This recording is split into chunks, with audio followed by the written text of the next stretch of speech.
Welcome to the Empowerment Zone with Ramona Houston, where we zone in on Black and Brown relations and our journey to empowering our communities. Thank you for joining the Empowerment Zone. I am your host, Ramona Houston.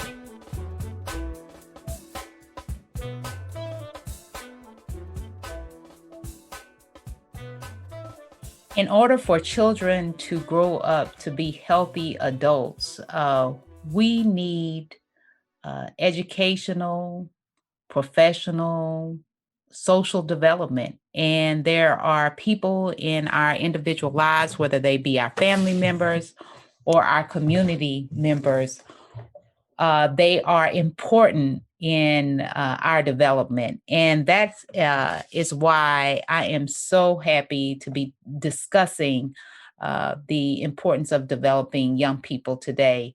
Welcome to the Empowerment Zone. I am your host, Ramona Houston, and today our topic is the importance of positive youth development. And our guest today is Dr. Garrick White. Dr. Garrick White is one of my closest friends. We've been friends since we've been in college. I love him dearly, and he is really one of those people that has so much wisdom and so much energy and purpose in terms of the empowerment of communities and really ushering in social change, as well as taking much of his time, energy, and efforts in developing young people.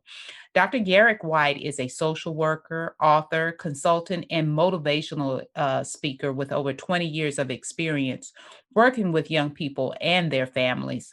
He is a native of Chicago, where he grew up in the Cabrini Green projects. Dr. White earned his Bachelor of Social Work degree from Clark Atlanta University in 1994 and his Master of Social Work degree from the University of Pennsylvania in 1996. He completed his PhD at Clark Atlanta University in July of 2009. Dr. White has worked as a program specialist for the Philadelphia Child Guidance Center and the Children's Hospital of Philadelphia. He has also worked as a senior social worker over a residential group home facilities with Families First, Inc. Currently, Dr. White works as a social worker for the Atlanta Public Schools. He is also an active member within the School of Social Work Association of America and the Social Work Association of Georgia. Dr. White is a member of Phi Beta Sigma Fraternity, Inc., where he serves as the Director of Education in the Metro Atlanta area.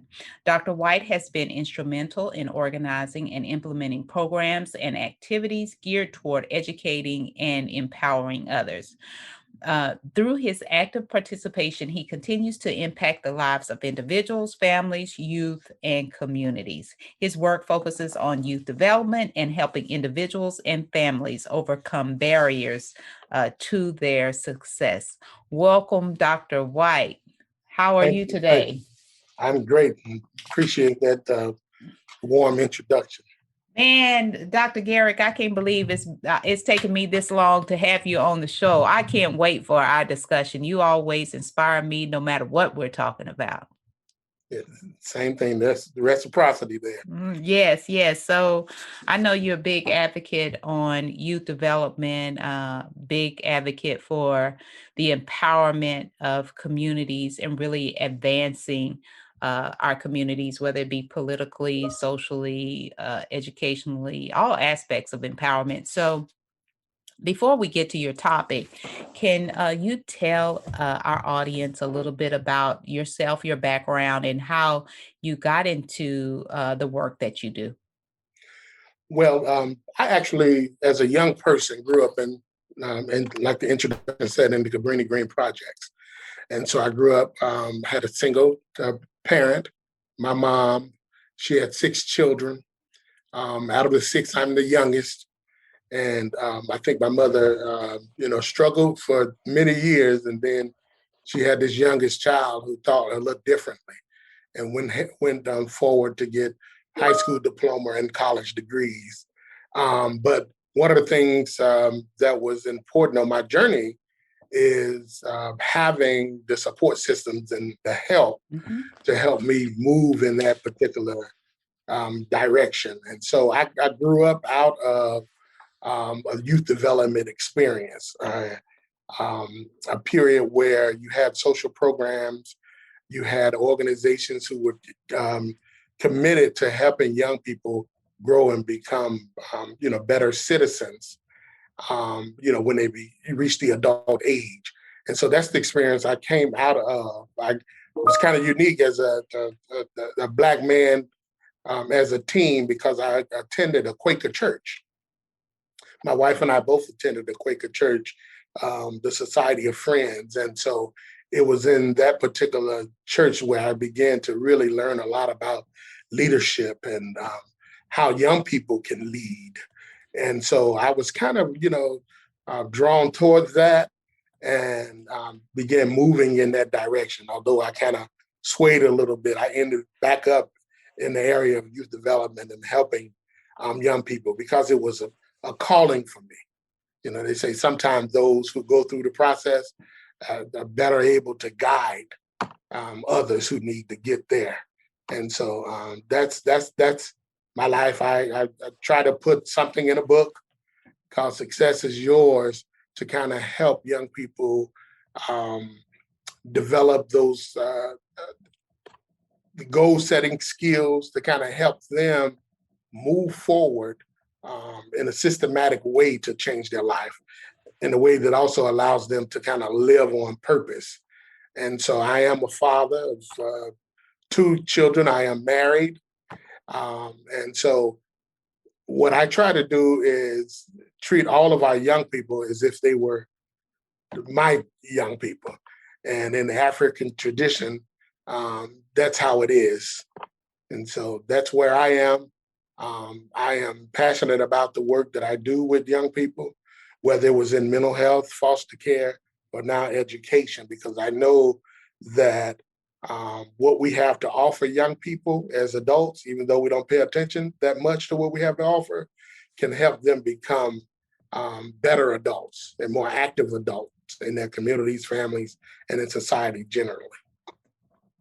Thank you so much for telling us a little bit about yourself and your work. I want to go back to Cabrini Green. I really have a challenge with the narrative that is put out about Black people. All of us come from poor, um, low income, one parent households, then we become gangsters and blah, blah, blah, blah. I Yeah. really hate that narrative because it has become a stereotype. Uh, all Black people aren't urban. I'm from a rural area. I Right. come from a middle class family. I come from 2-parent household Yes. and know my grandparents, blah, blah, blah.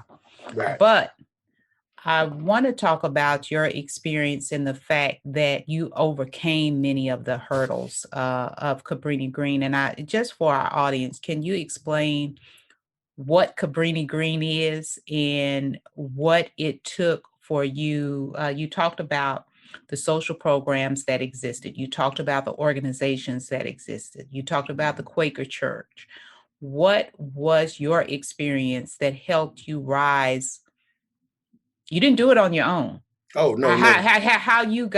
how you challenged that narrative to become uh, a husband, a father, a person who takes all children as his own as his children. So, can you explain that process and just kind of challenge those narratives that exist about African Americans? Okay. First of all, Cabrini Green is a low-income area in Chicago, and it was right now because of gentrification. It looks a little differently in Chicago right now, and so where we struggle to pay $400, $500 for rent, now the price of rent is like $1,600, $1,700. So now the community is different. I'm talking about a Cabrini Green in the 70s and the 80s where I grew up. And during that particular time period, we had a lot of gang activity in the neighborhood. And so you have poverty, you have gang activity, you had individuals or entities who were basically preying on that community because of the where it's situated. It was situated compared to where rich folk lived, and so we can walk to the beach and different things of that nature from Cabrini Green, right? But the whole thing was, and this is where the challenging of the narrative comes in, where you have all the negatives, right? We know that the polar opposite always exists. And so you always have that positive. And so where people would want to say Cabrini Green or Bankhead Courts or any of these places, no one could come out of it successfully. That's basically a plain lie. We know that, I forget who said something about a rose still grows in Harlem. Well, it does, and it grows in Cabrini Green and everywhere else. And so one of the biggest mistakes that I think we make when we talk about low income areas, right? We forget that we're talking about people. Right? And so while we had the violence and different things occurring in the Cabrini Green projects, we had families, solid families, you know. Now, I didn't have my dad in my life, I had him off and on, but not consistently. But there were people in my neighborhood who had mom and dad. They were just broke, right? And so we had some success stories already overcoming the violence because they didn't buy into the idea of because you come from the ghetto, you got to act as if you are so-called ghetto, when we all know that originally the ghetto was a Jewish settlement. And so there's some things that occurred that switched that around and we just bought into it. But I am evidence, and there's so many other people who are evidence that no matter what it is that you go through with the help of other people, you can overcome whatever that is. And for me, with the Quaker Church, they had a youth development program that I was a part of that helped me, again, learn some skills to function as not only a team leader, but eventually as an adult. I was a part of another program called the Chicago Youth Center for the Learning Experience that also helped with the academic piece, with the tutoring and different things of that nature. I had mentors coming up. And so there was a time period where you didn't have to look for support. All you have to do is go out your house and go walk to it, right? But now that's missing, and that's my fear for young people today. So it's not a matter of whether or not we can overcome the barriers. It's a matter of when you're dealing with young people who don't have access and resources, it's a matter of helping them develop that so that they have the support needed to help them overcome those particular barriers. That's a good segue into our topic. You mentioned earlier that adults have a lot to offer, and young people, and you talked about young people not having access to resources, and adults do have access to can provide access, and can provide resources. So going into your topic of the importance of positive youth development, what is your philosophy, or what do you feel like needs to be done in order to really help youth blossom and develop into their fullest potential? Okay. So first, when we talk about the whole thing of positive youth development, we're talking about an intentional pro-social approach that engages youth within their communities, schools, organizations, peer groups, and families in a manner that is productive and constructive. It recognizes and utilizes and enhances youth strengths and promotes positive outcomes for young people by providing opportunities, fostering positive relationships, and furnishing the support needed to build on their leadership strengths. And so when I say that adults have the information, the tools, the resources, and the assets to help young people, what I'm really talking about, just imagine a kid going into a school building, right? They have access to teachers, they have access to counselors, they have access to social workers, they have access to principals, assistant principals, and other staff members in the building, right? They have access to these people. However, if that access does not lead to them learning knowledge and skills to function as a human being, then that's wasted. That's a waste of a resource. The same thing when they go to church, they have access to the pastor and youth ministers and different people of that nature, congregation. But if that access is not beneficial to them to help them become a responsible human being, then it's a waste. And so adults can provide young people with the knowledge and skills to become leaders as young people, and then begin to prepare them for leadership as adults. And when I say leaders, I'm talking about when they become an adult and decide to have children, they know how to function as a parent. Right? Parenting is a skill, and so they know that piece. When I talk about leadership, I'm talking about them being able to organize not only their lives, but help other people organize their lives as well, whether it's in the area of education, economics, family, anything of that nature. Young people are able to do that. They can only learn that if the adults have a focus on that particular learning. I think it's Marilyn Albright who said that in this particular society, we don't necessarily have a child problem. We have an adult problem. Mm-hmm. And when you address the adult problem, right, then we'll see that what we perceive as a child problem will kind of fade away. And what happens is just we have an absence of adults developing young people into the human beings that they are to become. And so we get the chaos among young people. And that's something that we can change through youth development activities, I believe. That's so, you are so right about that. It's all about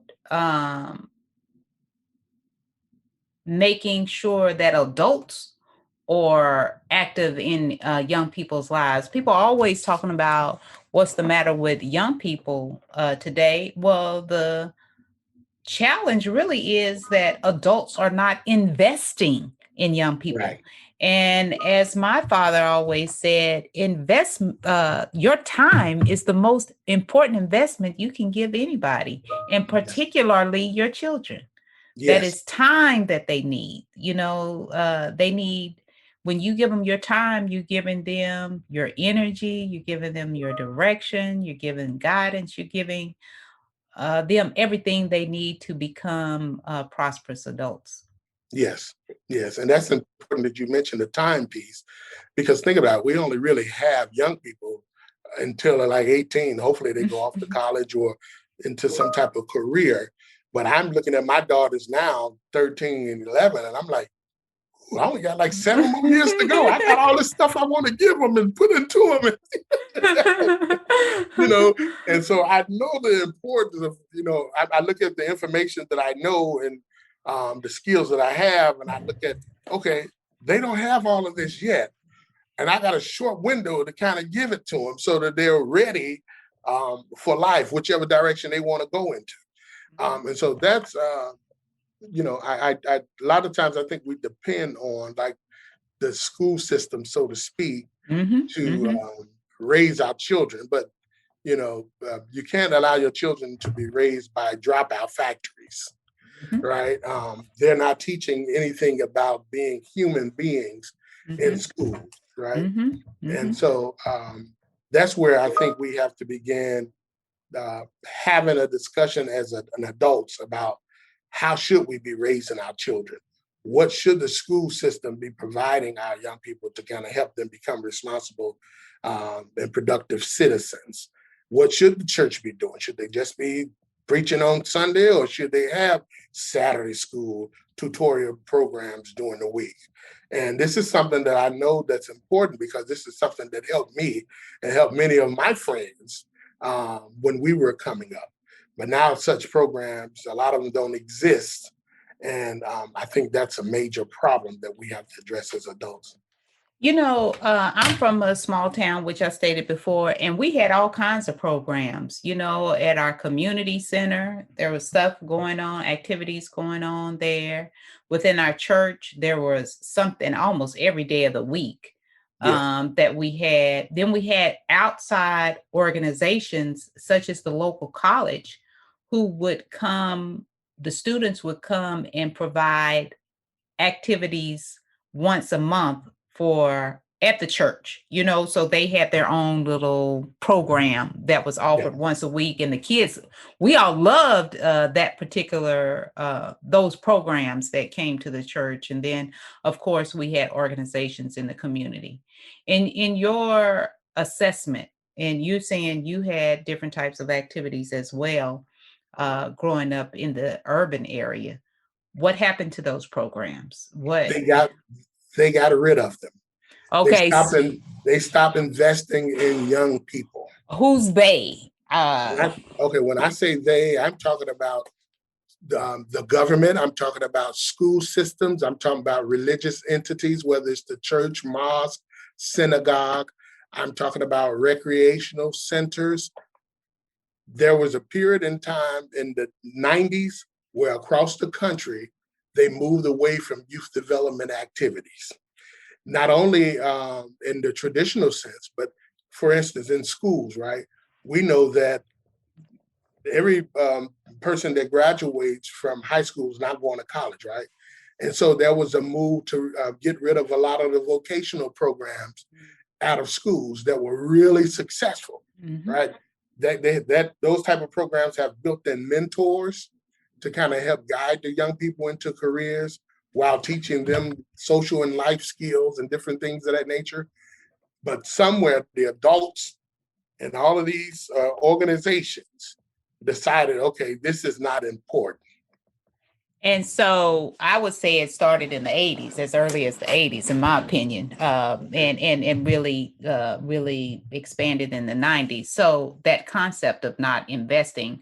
So with that being said, if all these different entities, the government, the school system, the various churches, mosque, organizations stopped investing, what did they start investing in? I'm just analyzing the problem, and then we'll go on to the solutions. But what do you think that investment moved to? Well, I think it went more into materialism. Okay.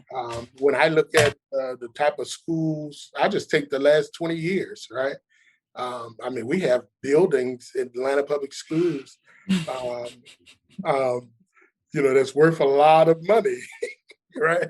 And when I go back to Chicago, the elementary school that was my school, it looks a little different now, right? And so we got these big buildings, right, that says, okay, that's a school, right? And we spent a lot of money on the school, but the clients, the customers didn't benefit anything intellectually and emotionally from that spending. And so I think that's part of the other thing is on the same level with churches, right? We know the whole thing about the building fund, right? It continues to grow, and we see all of these big cathedrals, as my daddy would say, right? That's worth millions and millions of dollars, and they're talking about we got to burn the mortgage. We got to burn the mortgage, right? Right? But young people don't even like going to the places anymore. Because of the absence of the substance. Yeah. And so every church has a building fund, which is so bad. Not a youth fund, but a building fund. A building fund. Yep. So your point is well taken. We've become more materialistic. Yes. So that I just wanted to spend some time analyzing the problem for a moment, even though I usually don't do that, because me and you come from the same era where people were investing in us, Yeah. And not just our families, but like you said, our communities, invested in us. So with that being said, let's start creating a new reality right here and right now. Yeah. What do we need to do in order to make sure that we are investing? I like the term investing in young people and spending time with young people in order to that they may become responsible and contributing adults and leaders in today's society. I think one of the things that we can do as responsible and trusted adults Okay. on the individual level is, if each adult commit to mentoring one child that's not their own child, right? And helping them learn the skills to function as a responsible citizen, I think that'll help take um, any community, I'll say, to the next level, because that's one child that you really don't have to worry about, because you got a trusted adult who's committed to helping them succeed in life. That's on the individual level. As far as organizations, if organizations, whether it's the church, fraternities, sororities, schools, recreational centers, if all of the organizations commit to having some type of program that focuses on youth development and begin implementing that program to help young people in the same respect uh, grow into the leaders that they are on the inside. They just need somebody to kind of help them pull it out.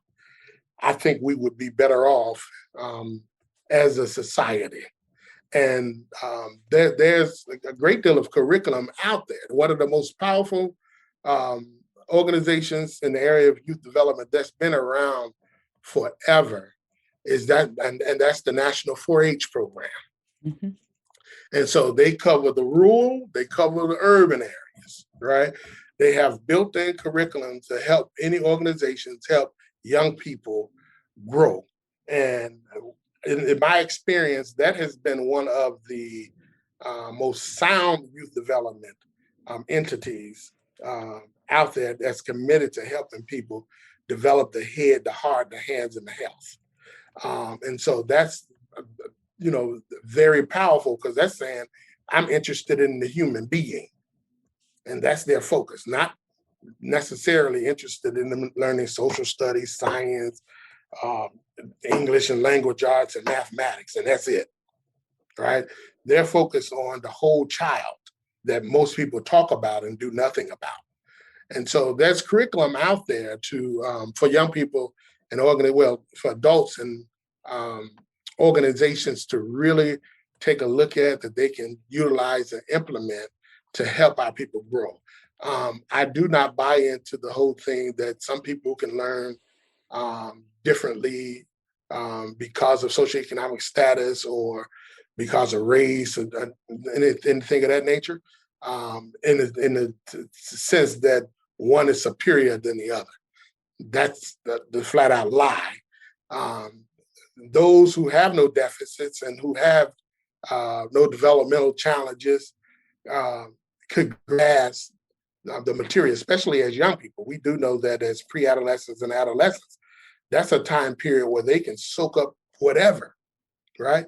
But it's whether or not they want to soak it up. If you're bringing nothing, then I don't want your nothing, right? But if you bring that's something to me that I can connect to, whether it's connected to cultural awareness pieces and different things of that nature, then I'm interested, and you got me, and so I can move in that direction with knowing that I have your support as an adult. You are so right that you have to have something that they want to connect to. Young people want to exercise their gifts and talents and explore them and develop them. But if you're not providing them the opportunity or means for doing that, you're very much not offering nothing. I was really intrigued by your example of 4-H. Being from a rural area, 4-H was. I used to. I still say things about my mom put us in 4-H, And that was really, that's a joke, because funny to us, because we were the only Black kids in 4-H, because 4-H was the club that had all the people who raised the chickens and cows, and that and so it was all of those people. And although we were very much rural, we weren't those folks. And so I often say that in my bio, my mom had me in 4-H. And so it's interesting to hear that you stated that 4-H. I don't remember their principles. They had heart, hands, and health. I don't remember all of that. I do remember going to 4-H camp and the activities that we participate in. I do remember those activities. Okay. But for you to say 4-H focuses on the whole child, and also that 4-H is in the urban areas, working in both the rural and the urban areas, that's impressive. I recently, I'm going to get in touch with her now again. A few years ago, I met the national president or the national CEO of 4-H, and she said she may have been the first female. And I was just talking to her. I was like, "How you become president of 4-H as a female?" But now you really made me become more interested in that organization as well as their curriculum. Yes, and it's a powerful curriculum. When I was in my senior year in high school, I'll never forget. The pastor came and said, we want somebody to go represent the state of Illinois in the youth development conference. And so I said, what is this conference? What are you talking about? And so he said, every year they have a meeting in Washington, D.C. to discuss youth development, politics, and different things of that nature. And they send 2 youth from each state to go be the ambassadors for the state. And so I had that opportunity to go up to Washington, D.C. to participate as an ambassador for the state of Illinois. And so it was kind of like going to a regular conference, right? But the difference was that in our cohorts, we began making decisions on how we would function as an organization within 4-H, and what young people were connected to, what did they want to see occur in 4-H and different things of that nature. And they left it up to the ambassadors to put something together to share with the national organization. And so that particular leadership activity helped me to understand that young people can make decisions too. You don't got to wait till you're old to make decisions. And so those opportunities are there. Like in the city, of course, we didn't have cows and chickens and all of that. But we were learning like culinary arts. We were learning computer technology and different things of that nature, and having competitions around that. Right now, if we wanted to go to the state fair, we can do that, right? But we were city folk, and so we weren't really into the cows until we began learning more about agriculture. And that was also another area that I think we're missing today in the urban. Is young people, and kind of teach adults too, how to live off of the earth. And that's something that we don't know. And that's why I think on that health part of the 4-leaf clover piece, a lot of us are dying from different diseases and different things of that nature because we don't know how to live off of the earth. And so when I say that it's set up to teach the whole child, it really is. And it's been an organization that's not utilized much at all in urban areas. And so even folk who do not have a program of their own, if they just reached out to the National 4-H Club and said, listen, how can I get a program started in our particular city, our particular organization, they would be willing to help you get that going, right? This is a part of the national university extensions around the country. So University of Georgia has an extension office. The focus is strictly on 4-H and youth development. And then every other state, they have the same thing. And so they have extension offices at universities, local universities? Oh yeah. And so like in Georgia, it's always one. The University of Georgia. I don't know if it's University of Texas, Probably. University of Illinois. There's an extension office that deals strictly with that piece. That's their responsibility. And it's been that way for years. It's just that a lot of people don't know about it. And that's something that we need to really put out there if we want to change the trajectory of our young people.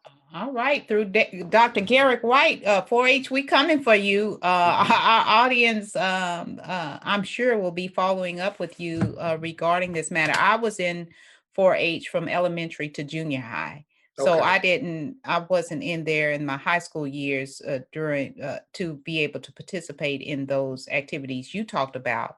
But we were definitely going to 4-H camp and participating in the state fairs and all of Yeah. that, in the culinary and the sewing and Uh-huh. all of that.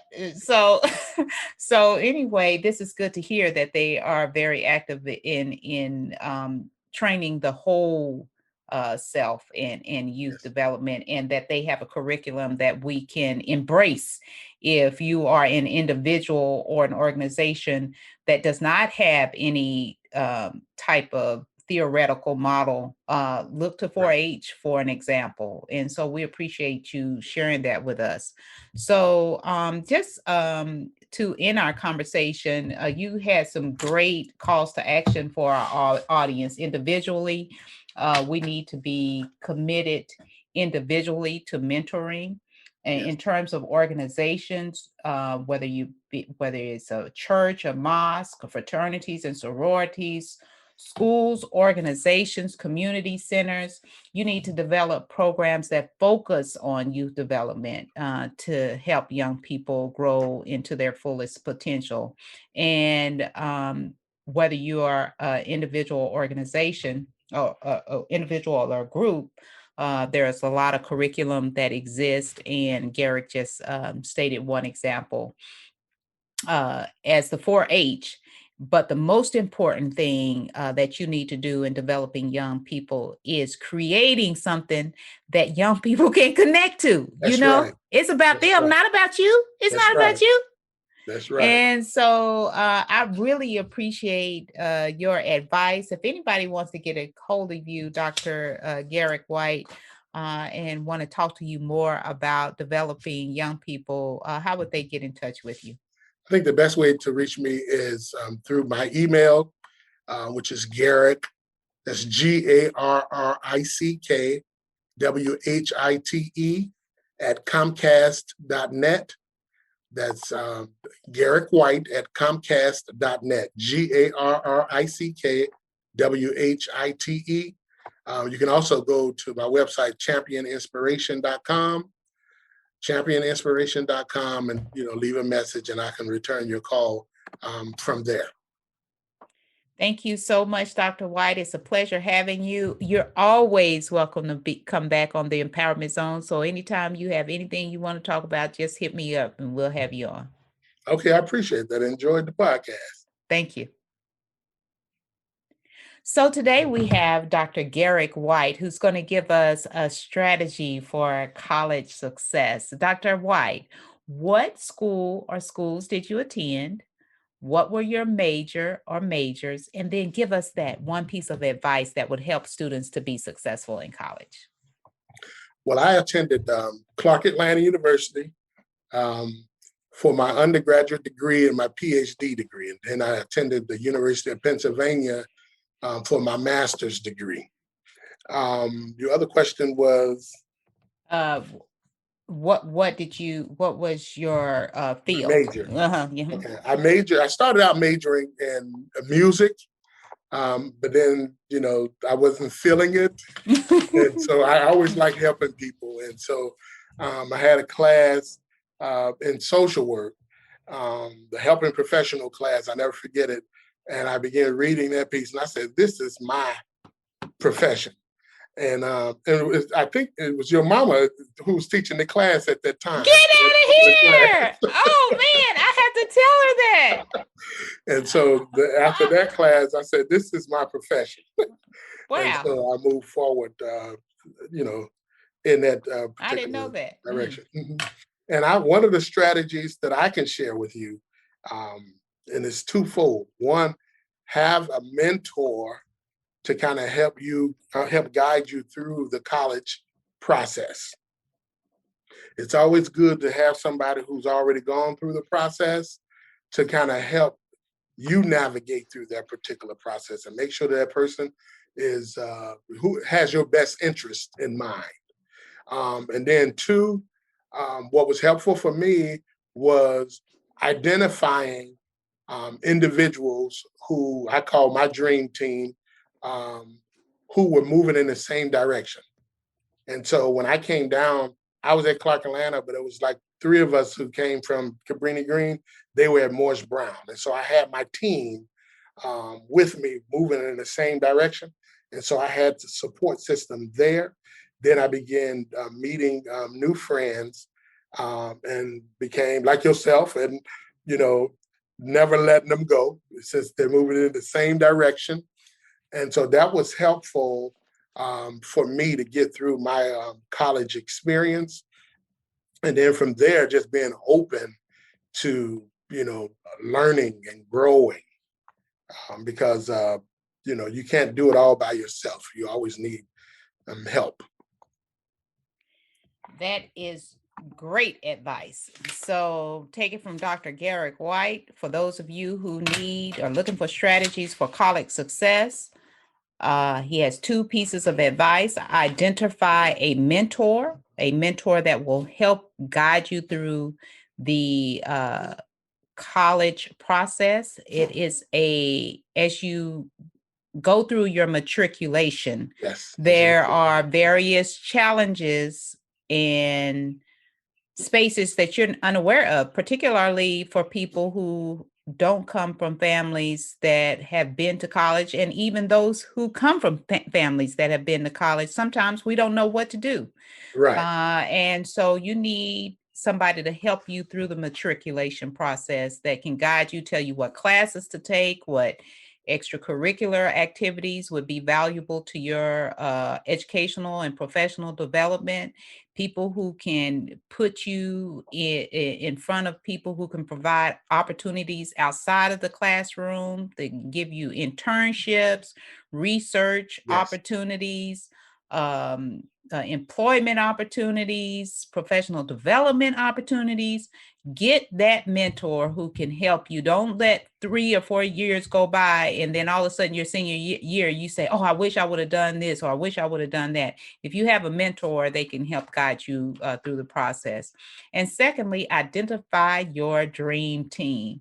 Yes. Your dream team are the people who can move with you and can also move you and make sure that you are engaged in the activities. Make sure you go to class.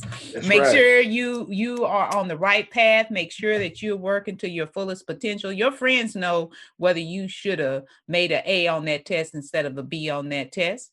Your friends will make sure, if they're your friends, they're going to make sure that they guide you in the right direction and not the wrong direction. So get your cohort of friends, get your dream team together and start moving forward. Yes.